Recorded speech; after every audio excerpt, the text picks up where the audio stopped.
గోరపురికి వెళ్లే దారిలో You got something? నది ఒడ్డున ఎదురు చూసే వాళ్ళ boss very strange website boss. Internet లో ఇలాంటివి కొన్ని వేల వెబ్సైట్స్ ఉన్నాయి.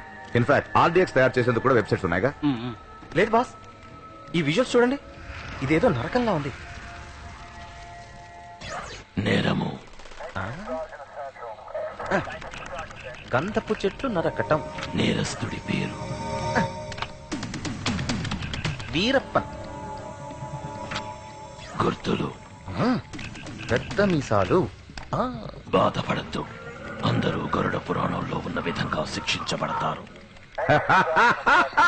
This is Garuda Puranam. Exactly sir, నాకెందుకు ఇతనేనని doubt. It's very very hot. Good work Anandarao, good clue. అతను ట్రేస్ చేయగలవా? బాస్ ట్రేస్ చేయాల్సిన అవసరం లేదు. ఇటు చూడండి, తనే స్వయంగా వస్తున్నాడు. వచ్చే ఆదివారం నెహ్రూ స్టేడియంలో బాస్. సార్ మిమ్మల్ని చూడటానికి రామం గారు అటు వచ్చారు.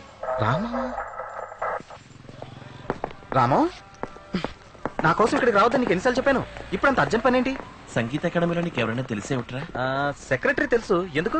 ఏంలా, ఈ సీజన్ లో పాడాలని నందిని ఆశపడుతోంది. నువ్వు ఒట్టి వెర్రివాళ్ళ ఉన్నావు కదరా. తనకి నువ్వు ఇష్టం లేదని తెలుసు కదా, ఇంకా ఎందుకు తన గురించి ఆలోచిస్తావు? నన్ను తను ఇష్టపడుకున్నా పర్వాలేదు, నేను తను ద్వేషించలేదు. చప్పటి ఫిగర్ రాది. ఇలాంటి వాళ్ళని నెత్తి మీదకి ఎక్కించుకోకూడదురా. ఇష్టం లేకపోతే వదిలే, ఇలా మాత్రం మాట్లాడకు. ఆగాగు, వెంటనే వైలెన్ తీస్తావే. తన కోసం కాదురా, నీ కోసం చేస్తాను.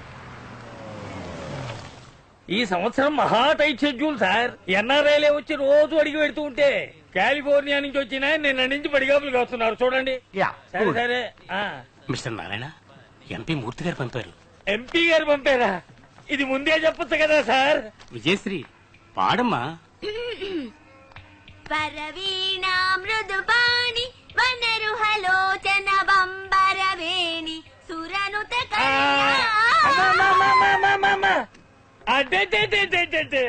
ఎంత శ్రావ్యమైన గాత్రమో. ఎంపీ గారి క్యాండిడేట్ కదా, ఇంకా మీరు పాడి వినిపించాలా?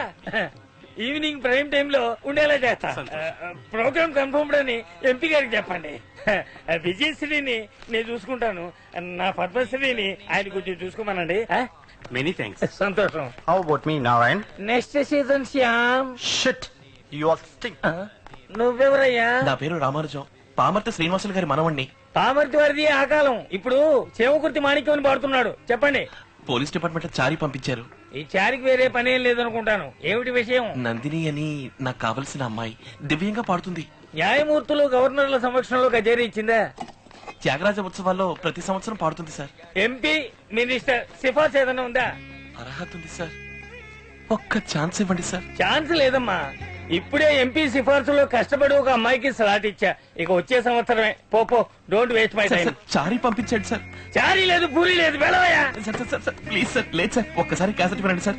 నందిని తన దగ్గర పాటలు నేర్చుకున్న పిల్లలు అందరూ కలిసి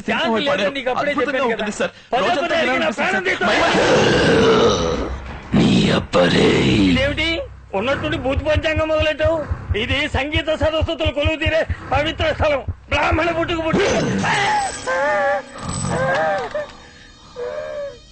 అర్హత ఉన్న వాళ్ళకి ఎందుకన్నా మీరు ఛాన్స్ ఇవ్వరు? నీలాంటి వాళ్ళేరా ఈ దేశానికి చీర పురుగులు. పాటకి సిఫార్సు, చదువుకి సిఫార్సు, పనికి సిఫార్సు, ఆటలకి సిఫార్సు. మావా బావా బంధువులని దద్దమని సెలెక్ట్ చేయడం వల్లే అన్ని శాఖలలో మనం వెనకబడిపోతున్నాం. క్రికెట్, హాకీ, టెన్నిస్ లో ఎక్కడికి వెళ్ళినా మనం దెబ్బతిని వస్తున్నాం. 100 కోట్ల మంది ఉన్న ఈ దేశంలో ఒక ఒలింపిక్ మెడల్ సాధించడానికి మొక్కుతున్నాం. ఏమిటి ఏమిటి జుట్టు వరపోసుకుని నువ్వు బెదిరించేస్తే భయపడతానుకున్నావా? ఐజీ ఈ సభ లైఫ్ మెంబర్. హలో, అయ్యో నా పని చెట్టు. నీలాంటి వాళ్ళకి సూలదండన మీరా కరెక్ట్. అంటే ఏమిటి? నరకంలో విధించాల్సిన శిక్షని ఈ నగరంలో విధిస్తున్నా. అయ్యో ఇదెందుకు కుంది? ఇదే నీ పాలిటి శూలం. అయ్యో నాకు మూల శంక. నీ నందినో గిదినో ఈ హాల్లోనే నీకు. అయ్యా కన్ఫర్మ్డ్.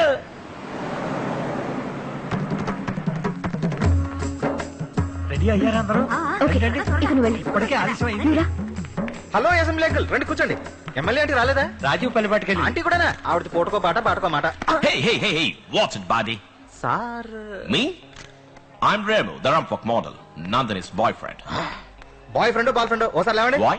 లేవండి Why? Hey, oh. వెళ్ళి లాస్ట్ రోజు కూర్చో ఎందుకు రైలు ఇంకోటి ఫిగర్ అని కలపడతారు రాస్కల్స్. చాలా సంతోషంగా ఉంది చారి.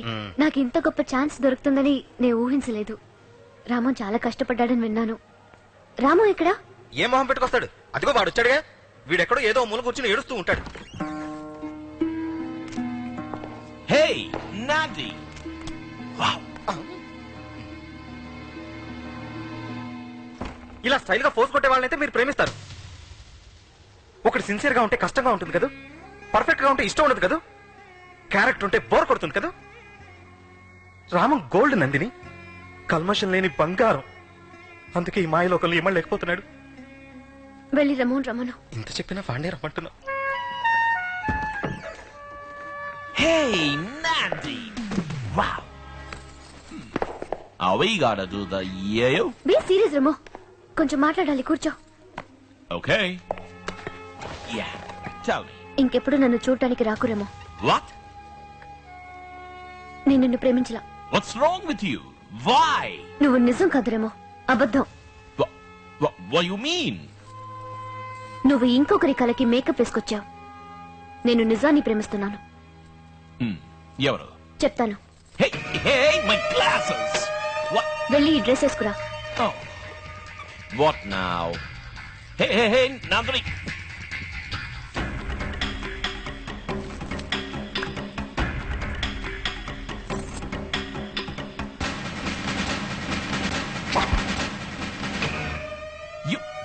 You mean Ramam? Rama నన్ను లవ్ చేస్తున్నది.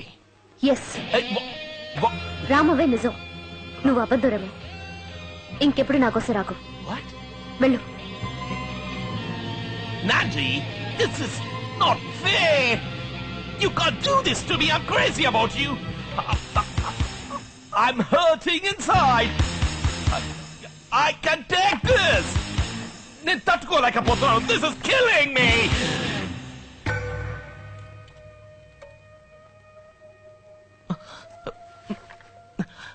నందిని, అయ్యో టైం అవుతుంది, ఇంకా మొదలెట్లేదా? ఎక్కడ నీ వుడ్ బి? వచ్చారా? ఇకెప్పటికీ తిరిగి రాడు రామో. అయ్యో, వివాహం? అది నీతోనే రామో. ఏమిటి నువ్వనేది? నేను నిన్నెంతగానో బాధ పెట్టాను. నన్ను క్షమించు రామో. అంత పెద్ద మాట అనకు. లేనందిని, నీ చేతులతో తాకి లేవతీస్తని నన్ను క్షమించినట్టు అర్థం. ఏమిటిది నందిని? నందిని, నాకేదో అవుతుంది. నాలుగు చింపులు లాగేస్తున్నాయి. వచ్చేలాగుంది. అయిన తర్వాత ఏంటి రెడీయా? సారీ, వేరే రూమ్కి వచ్చాను. అమ్మ రామా, ఈ పిల్లి పాలేం తాగుతుంది అనుకున్నాను రా, వీరే తాగావు కదరా. అయ్యో,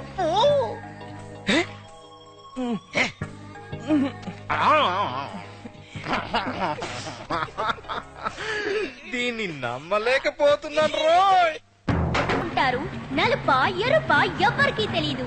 ఆయన ఏం చెప్తారా అని అందరితో పాటు మీడియా కూడా ఎంతో ఉత్కంఠతతో ఎదురు చూస్తోంది. చాలా టెన్షన్ గా ఉంది. మిగిలిన ప్రోగ్రామ్స్ ఆపండి. దీన్నే లైవ్ కావాలండి సార్. ఫ్రంట్ పేజ్ ఆపేయండి. ఇదే ప్రధాన వార్త. Stadium under control. Yes sir. డ్యూటీలో ఎంతమంది ఉన్నారు? 120 మంది sir. Commando forces in position sir. ఖచ్చితంగా చేజార్చుకుంటారు కదా. Yes sir. Sorry sorry sir, call తొక్కారు. ఆ బాధలో పేరుతో పిలిచాను. ఇది నిన్నటి సింగపూర్. 1950లో సింగపూర్ ఇండియా కంటే పేద దేశంగా ఉండేది. ఇది నేటి సింగపూర్. మొత్తం ప్రజల సంఖ్య 42 లక్షలు.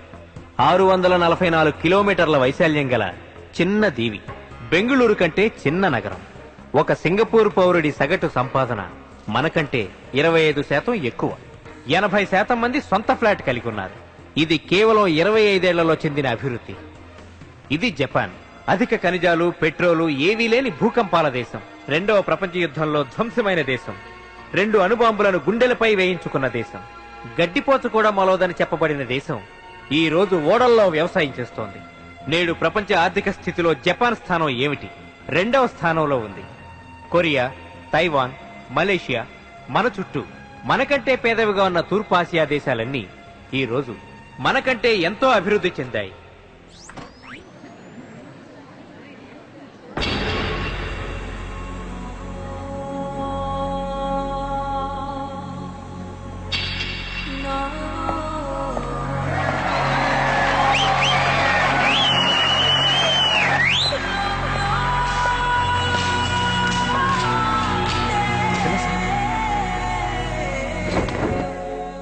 ఇప్పుడు మీరు చూసింది సినిమా మొదలెట్టే ముందు చూపించే న్యూస్ రీల్ కాదు, మన ఇండియా చేజార్చుకున్న అవకాశాల జాబితా. ఇది ఒక ఆధ్యాత్మిక సభో, సాంస్కృతిక సభో, రాజకీయ సభో, సువార్తా సభో కాదు, మన మనసాక్షిని ప్రశ్నించుకోబోయే సభ. 57 స్వతంత్రం, 100 కోట్ల మంది జనం, 33 లక్షల చదరపు కిలోమీటర్ల వైశాల్యం, అందులో సగం పైగా సాగుభూమి, 10 జీవనదులు, 1.5 లక్షల కర్మాగారాలు, ఇవన్నీ ఉండి ఇండియా ప్రపంచ దేశాల వరుసలో ఆర్థిక స్థితిలో 49వ స్థానం, రూపాయి విలువలో 44వ స్థానం, శుభ్రత ఆరోగ్య విషయాల్లో 20వ స్థానం, ఎయిడ్స్ అందులో 2వ స్థానం, కుంభకోణంలో 3వ స్థానం. ఏ మీలో ఎవరైనా చెప్పగలరా? మంచి ప్రధానమంత్రి లేకపోవడం వల్లండి. మంచి ముఖ్యమంత్రులు లేకండి. మంచి మంత్రులు లేరండి, మంచి అధికారులు లేరండి, మంచి పోలీసులు లేరండి. మీరందరూ కలిసి మంచి మంచి అంటున్నారే, మనలో ఎంతమంది మంచి పౌరులుగా ఉంటున్నాం? ఎంతమంది మనలో బాధ్యతని సరిగ్గా నిర్వహిస్తున్నాం? క్రికెట్ టీంలో మంచి కెప్టెన్ ఉన్నంత మాత్రాన ఇండియా గెలవదు. 11 మంది సరిగ్గా ఆడితేనే గెలుస్తుంది. అందులో ఒక్కడు సరిగ్గా ఆడకపోయినా మీకెంత కోపం వస్తుంది? 100 కోట్ల మంది వ్యక్తులు కలిస్తేనే ఇండియా. ప్రధానమంత్రి, ముఖ్యమంత్రి, మంత్రి, అధికారి, మీరు, నేను అందరం ఒంటరి వాళ్లమే. ఎవరి బాధ్యత వాళ్ళు సక్రమంగా నిర్వర్తిస్తేనే ఈ దేశం బాగుపడుతుంది. కానీ మనమందరం ఏం చేస్తున్నాం చూడండి. గౌరవనీయులైన వీరు మనలో ఒకరు. వీరి దినచర్య ఏమిటో చూడండి. అమ్మయ్యా,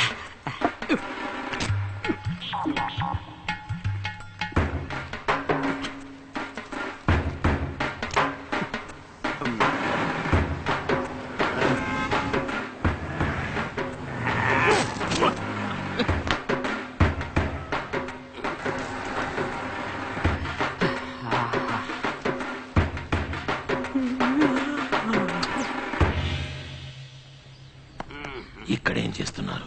చూస్తే తెలవడల్లా రెస్ట్ తీసుకుంటా ఉన్నాను. ఏం చేసి రెస్ట్ తీసుకుంటున్నారు? రెస్ట్ తీసుకుని టైడే రెస్ట్ తీసుకుంటా ఉన్నాను. ఇంకే పనైనా చేస్తున్నారా?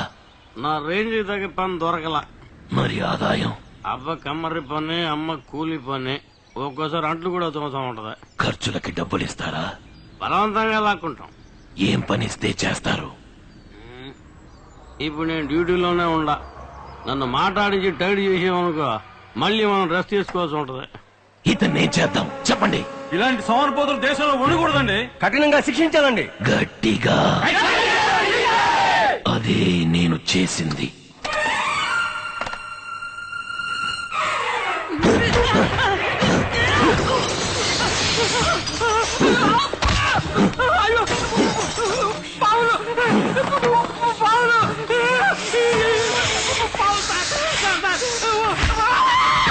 ఈ శిక్ష పేరు సర్పదంశనం. క్రమశిక్షణ లేకుండా, ఏ లక్ష్యము లేకుండా మృగాల్లా సంచరించే వాళ్ళకి నరకంలో విధించే శిక్ష.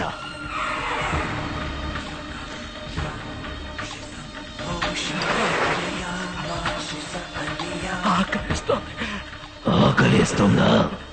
ఇదిగో డబ్బు డబ్బు అని వెంపర్లాడేవుగా, ఆడబ్బే తిను. ఎంత సంపాదించినా వాడు 1 లక్ష కంటే ఎక్కువ తినలేకపోయాడు. విరోచనాలు పుట్టి చచ్చిపోయాడు. అన్యాయంగా అద్దెలు వసూలు చేసినందుకు తామిశ్ర నరకం.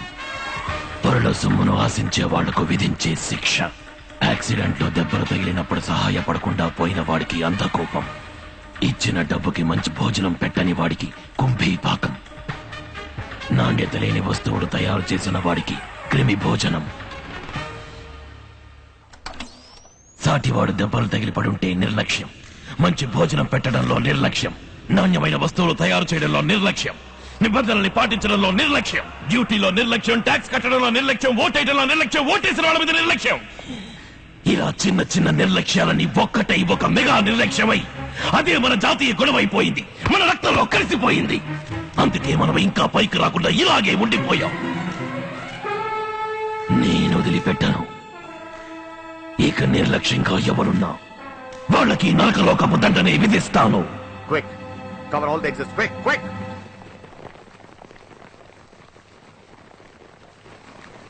ఎక్స్క్యూజ్ మీ అపరిచితుడు గారు, ఎస్. ఇంత చిన్న తప్పులకి అంత పెద్ద శిక్ష? తప్పేమన్నా బనియన్ సైజా, స్మాల్ మీడియం లార్జ్ అని రిజల్ట్ సైజ్ చూడండి, అన్ని ఎక్స్ట్రా లార్జే. అందుకని చంపుతారా?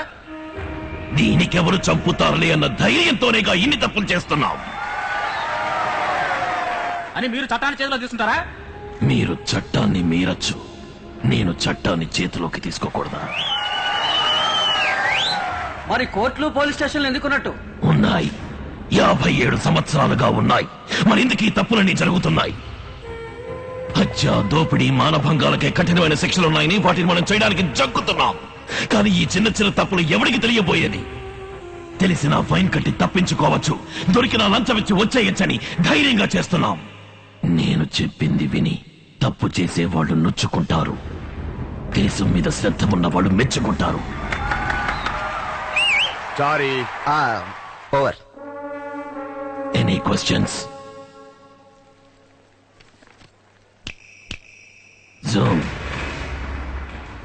ఇప్పుడు మీరు చూసింది నాకు వచ్చిన మొదటి కంప్లైంట్కి ఇవ్వబడిన తొలి దండన. ఇంకో 24 గంటలు టైం ఇస్తున్నాను. చేసిన తప్పుల్ని సరిదిద్దుకోండి, లేదంటే నా వెబ్సైట్ లో ఉన్న నేరస్తులందరినీ లిస్ట్ వేసి మరీ చంపుతాను. Okay guys, come on, shoot చేయకండి. అతను నాకు కావాలి, ప్రాణాలతో కావాలి. బయటికి వెళ్ళే గేట్లన్నీ క్లోజ్ చేయండి.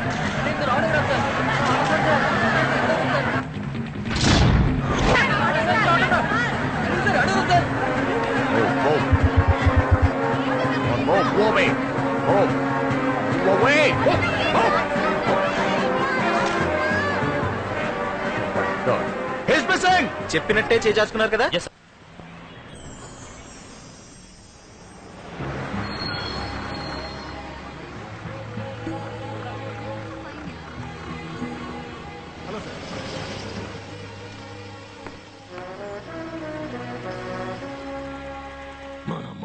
Please the picture.